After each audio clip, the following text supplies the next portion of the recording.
요한복음 1장을 통해서 육신이 되신 말씀, 어둠 속에 비친 한 줄기 빛이라는 제목으로 예수님을 전해드리겠습니다.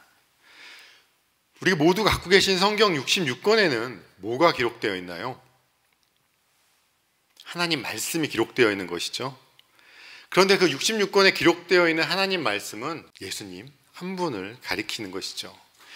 66권이라 하면 많아 보이기도 하고 길어 보이기도 하는데 결국 이 성경이 우리에게 말하는 결론은 하나, 예수님이라는 말씀이에요.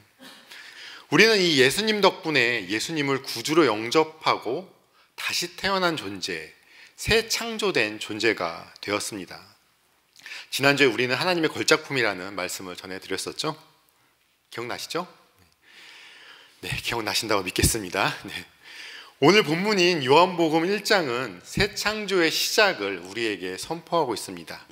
창세기 1장 1절이 태초에 하나님이 천지를 창조하셨다, 그렇게 선포하면서 시작한다면 요한복음 1장 1절은 태초에 말씀이 계셨다라고 선포하면서 창조 이전부터 계셨던 말씀과 그 말씀의 성육신을 통해 하나님의 영광, 은혜, 진리가 이제 절정에 이르렀다는 것을 선언하면서 시작하고 있습니다. 오늘 본문의 1절 태초에 말씀이 계셨다와 끝인 29절 세상 죄를 지고 가는 하나님의 어린 양입니다, 이까지는 창조의 시작 전부터 십자가의 갈보리 언덕까지를 한숨에 달려가고 있습니다. 오늘 본문 말씀은 우리가 살아가고 있는 이 어둡고 혼란한 세상 속에서 우리가 붙들어야 할 유일한 빛이 무엇인지, 그 유일한 빛을 향해 우리가 어떻게 반응을 해야 하는지 아주 선명하게 보여주고 있습니다. 오늘 전해드리는 말씀을 들으시고 저와 성도님들의 가장 어두운 곳까지 우리 주 예수님의 빛이 스며들기를, 또 우리 모두가 하나님 나라 백성으로 세례자 요한처럼 담대히 빛을 증언하는 우리 성도님들이 되시기를 소망합니다. 첫째로 예수님은 우리를 사랑하셔서 말씀이 육신 되신 분입니다. 1절은 우리에게 선언하고 있습니다. 태초에 말씀이 계셨다. 그 말씀은 하나님과 함께 계셨다. 그 말씀은 하나님이셨다. 요한의 로고스, 말씀은 인격적이며 계시 구원 행위를 하시는 하나님과 성육신 하신 아들을 뜻하는 말입니다. 바로 이 말씀은 인격이십니다. 천지를 창조하실 때 빛이 생겨라 명령하셨던 바로 그 창조의 주체이신 것이죠. 3절 말씀을 보십시오. 모든 것이 그로 말미암아 창조되었으니 그거 없이 창조된 것은 하나도 없다.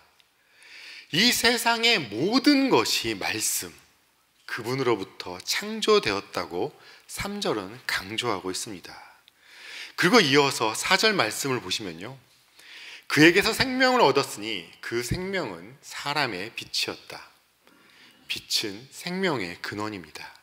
빛이 없이 자랄 수 있는 것은 없습니다.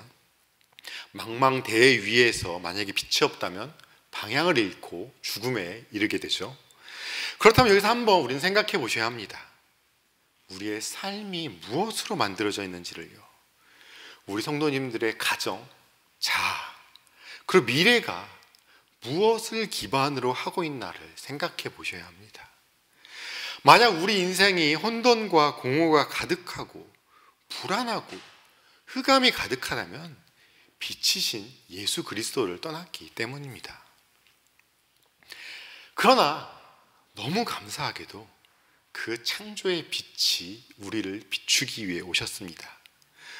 5절 말씀인 그 빛이 어둠 속에서 비치니 어둠이 그 빛을 이기지 못하였다, 이 말씀은 생명을 주시기 위해 어둠을 뚫고 들어오신 예수님을, 말씀을 증언하고 있습니다.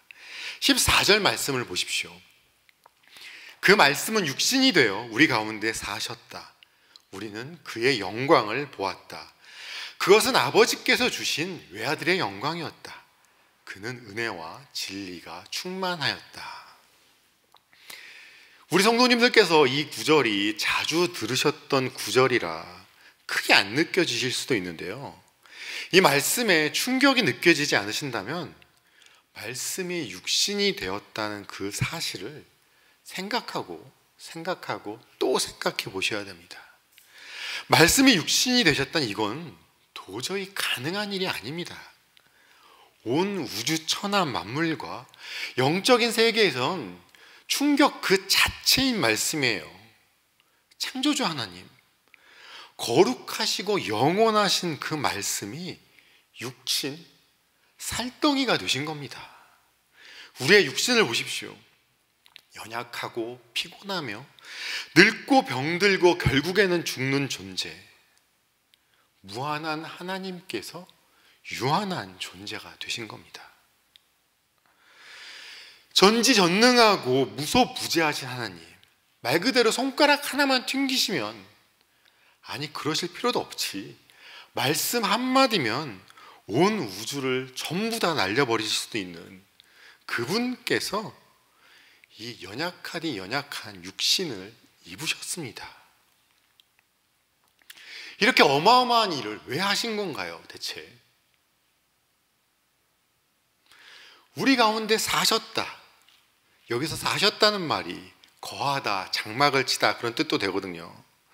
하나님께서 하늘 보좌에 앉아 계시면서 그곳에만 사시는 게 아니라 우리 가운데로 이사를 오신 겁니다. 왜 그러셨을까요? 단 하나의 이유이죠. 사랑 때문입니다. 저 높은 보좌에 앉으셔서 우리를 불쌍히 여기는 것에서 그치신 것이 아니라 우리의 죄와 고난, 질병과 아픔의 한 복판으로 직접 뛰어들어오신 겁니다. 로마서 12장 15절 말씀을 보십시오. 기뻐하는 사람들과 함께 기뻐하고 우는 사람들과 함께 우십시오. 직접 우리와 함께 하시기 위해서 하나님께서 이곳으로 오신 겁니다. 우리를 사랑하셔서요. 율법의 돌판으로는 도달할 수 없는 구원의 길을 은혜와 진리로 열어주시기 위해서 친히 길이 되신 것입니다. 그러니까요, 우리 성도님들, 주님이 나의 이 처참한 형편을 아실까? 이런 생각은 버리십시오. 말씀이 육신이 되셨다는 이 사실은 예수님이 우리에게 주시는 위로가 추상적인 개념이나 관념적인 동정이 아니라 우리와 함께 하시고 우리의 모든 것을 다 느끼신다는 가장 강력한 증거입니다. 그런데 이런 복음은 우리 주 예수 그리스도를 받아들일 때 시작이 됩니다. 신실하신 하나님께서 12절 말씀에서 우리에게 약속하고 계십니다. 그러나 그를 맞아들인 사람들, 곧 그 이름을 믿는 사람들에게는 하나님의 자녀가 되는 특권을 주셨다. 우리 성도님들 삶 가운데 어둡고 누구에게도 열어보이고 싶지 않은 구석이 있다면 그 구석에 주님의 빛을 들이셔야 합니다. 물론 빛은 우리의 숨긴 죄와 상처를 드러냅니다. 그러나 그것은 정죄를 위한 폭로가 아니라 치유를 위한 수술의 시작입니다.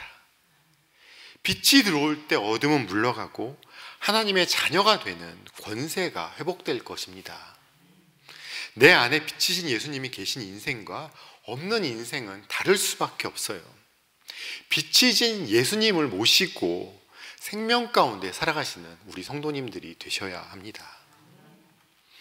둘째로, 그 예수님은 세상 죄를 지고 가시는 하나님의 어린 양이십니다.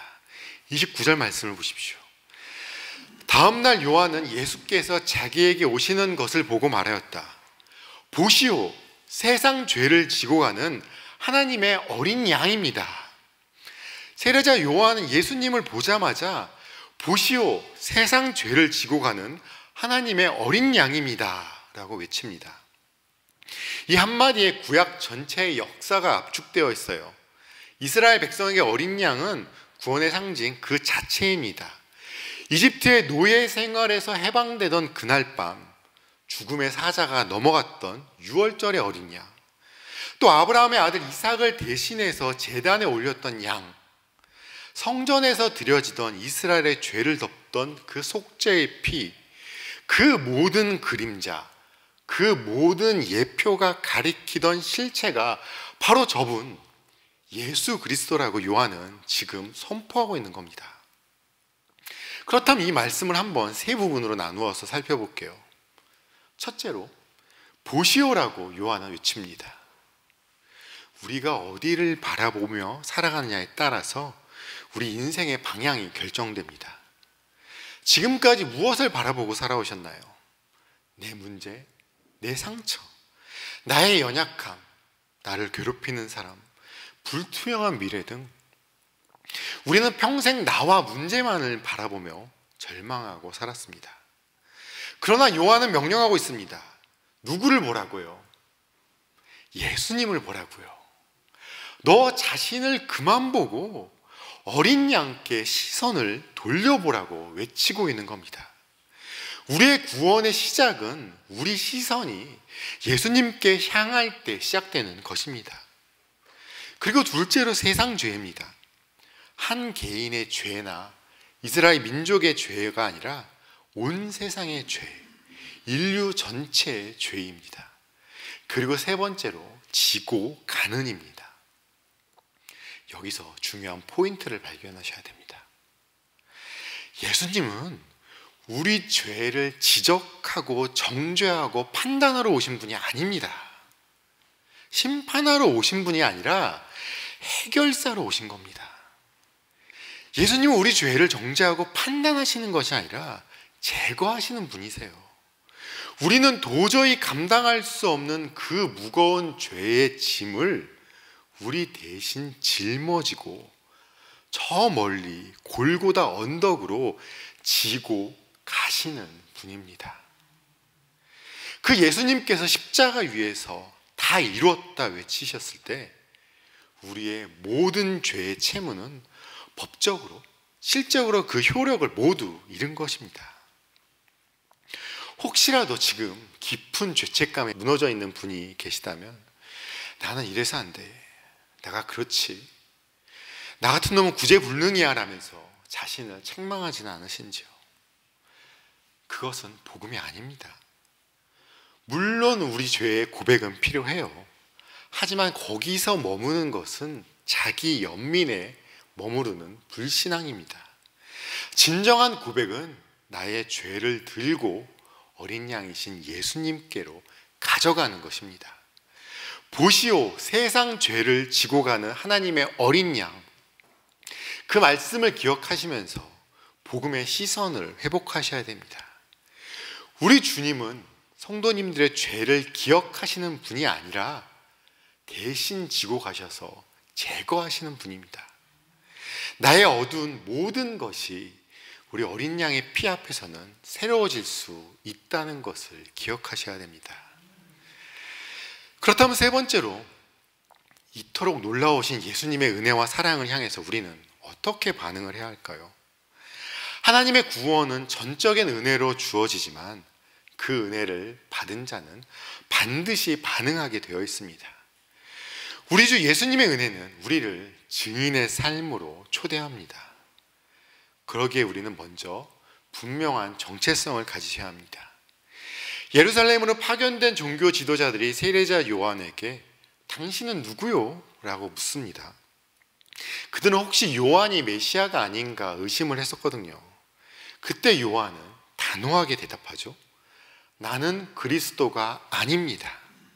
그러자 그들이 다시 묻습니다. 그럼 엘리야요? 그 예언자요? 요한의 대답은 아니요 라고 확실히 말합니다. 이런 확실한 아니요의 대답이 왜 중요할까요? 우리 사역의 중심이, 내 봉사의 중심이, 섬김의 중심이, 내 인생의 주인공이 나가 아니라 그분이어야 하기 때문입니다. 우리는 조금만 열심히 사역하고 조금만 하면 인정받기를, 은근히 주목받기를 기대합니다. 나의 헌신, 나의 수고가 드러나기를 바라죠. 그러나 요한은 철저히 자기는 아니라고 자기 이야기는 내려놓고 오직 예수님만 드러내고 있습니다. 참된 증인의 첫 번째 조건은 나는 주인이 아니다라는 분명한 자기 인식이 있어야 하는 것입니다. 그러면 당신은 누구란 말이요? 이 종교 지도자들의 질문에 요한은 이사야의 말을 인용해서 대답합니다. 23절 말씀이죠. 예언자 이사야가 말한 대로 나는 광야에서 외치는 이의 소리요 너희는 주님의 길을 곧게 하여라 하고 말이요. 그는 자신의 말씀이 아니라 소리라고 말합니다. 말씀과 소리의 차이를 아시겠나요? 소리는 사라져버리고 없습니다. 그러나 소리가 담고 있던 말씀은 남아 있습니다. 요한은 자신이 지나가는 존재임을 알았습니다. 이렇듯 우리의 소명은 우리가 남는 것이 아니라, 우리가 빛나는 것이 아니라 빛을 가리키고 있는 우리는 사라지는 것입니다. 요한은 백성들에게 세례를 주면서 엄청난 영적 권위를 누리고 있었습니다. 그러나 그는 말하고 있습니다. 26절, 27절 말씀이죠. 요한이 대답하였다. 나는 물로 세례를 주오. 그런데 여러분 가운데 여러분이 알지 못하는 이가 한 분 서 계시오. 그는 내 뒤에 오시는 분이지만 나는 그분의 신발끈을 풀 만한 자격도 없어. 이 말이 어떤 뜻인지 아세요? 당시의 신발끈을 푸는 행위는 가장 낮고 천한 일이었어요. 당시의 랍비 전통에 따르면 제자는 스승에게 노예가 하는 모든 일을 다 해도 됐습니다. 하지만 신발끈을 풀어주는 행위는 못하게 했어요. 그만큼 천한 일로 여겼던 것이죠. 당시 문화가 신발끈을 풀어주는 행위는 가장 비천한 행위로 여겼기 때문에 허다못해 같은 노예라 하더라도 유대 노예에게도 이건 시키지 않았습니다. 이방 노예에게만 시켰던 행위입니다. 그 행위에 비교하면서 지금 세례자 요한은 자기는 그럴 만한 자격도 없다고 이야기합니다.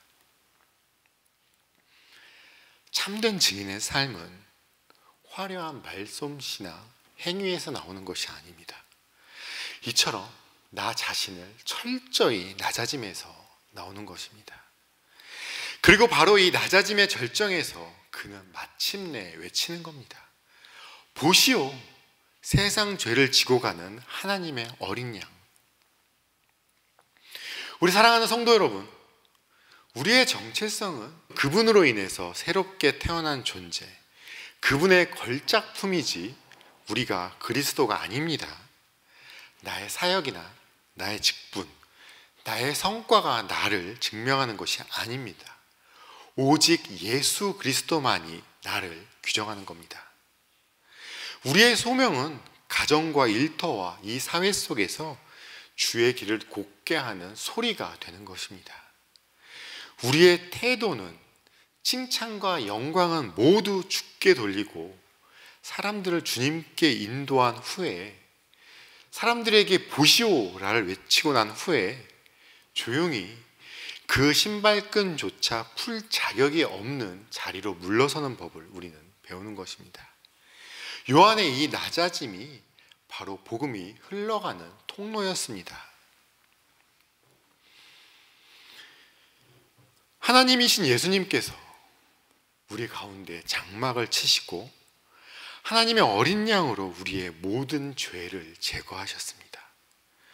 구원은 우리의 노력으로 만든 변화가 아니라 성육신을 통한 하나님의 임재와 어린 양 대속이 만든 새 창조입니다. 진리이고 빛이신 예수님, 구약의 모든 약속과 제사, 율법의 그림자와 선지자의 예언이 바로 우리 주 예수 그리스도 안에서 성취되었습니다. 이제 하나님은 멀리서 우리에게 명령하시는 그런 두려운 분이 아니라 우리 곁에서 함께 울고 웃으시며 우리를 자녀 삼으시는 아버지가 되셨습니다. 육신이 되신 말씀으로 하나님이 우리를 찾아오셨고 세상 죄를 지고 가는 어린 양으로 하나님은 우리의 모든 죄를 거두셨습니다. 이런 예수님께 우리는 세례자 요한처럼 반응하며 빛의 증언자로 길을 곱게 하는 사람으로 살아가셔야 합니다. 육신이 되신 말씀 안에서 하나님과의 관계가 회복되었고 어린 양 예수 안에서 죄사함의 길이 열렸습니다. 그렇다면 우리가 할 일은 무엇일까요? 요한처럼 빛을 증언하는 주님의 대사로 살아가시는 저와 우리 마지릿교회 성도님들이 되시길 주님의 이름으로 축원합니다.